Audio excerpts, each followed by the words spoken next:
So ఇతను ఎవరో తెలుసా? ఇతని పేరు సౌరవ్ జోషి. సో ఇతను ఏం చేశాడంటే లాస్ట్ 5 ఇయర్స్ నుంచి ఒక్క రోజు కూడా లీవ్ చేయకుండా వీడియోలు అప్లోడ్ చేశాడు.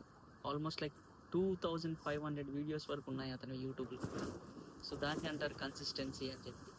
సో అతను కన్సిస్టెంట్గా వర్క్ చేశాడు, ఒక్కరోజు కూడా లీవ్ చేయకుండా. సో ఇప్పుడు అతను 20 crores తోటి ఒక ఇల్లు కన్స్ట్రక్ట్ చేస్తున్నాడు. సో కంటెంట్ క్రియేషన్ గురించి ఆలోచించండి, దాంట్లో ఉన్న ప్రాఫిట్ని ఆలోచించండి. సో మనం చేసేది ఏం లేదు, ప్రతి ఒక్కరూ వెళ్ళి వీడియోలు తీయాలి, కంటెంట్ క్రియేట్ చేసి చెప్పాలి, అంతే. సో నేను చెప్పట్లేదు మనం అందరం కూడా సౌరవ్ జోషిలాగా అవుతాము అని చెప్పి, కానీ స్టార్ట్ చేయడంలో ప్రాబ్లం ఏం లేదు. చెప్పలేం, అంటే మనం కాలం ఎక్కడికి తీసుకెళ్తుందో ఎవరూ చెప్పలేరు. సిగ్గెందుకు? మనతో మనమే మాట్లాడుకోలేనప్పుడు ఇంకా బయట వాళ్ళతో ఎలా మాట్లాడదాము? చేయాల్సింది ఏం లేదు, జస్ట్ వెళ్ళండి బయట, మీరు చేసే పనులను వీడియో చేయండి.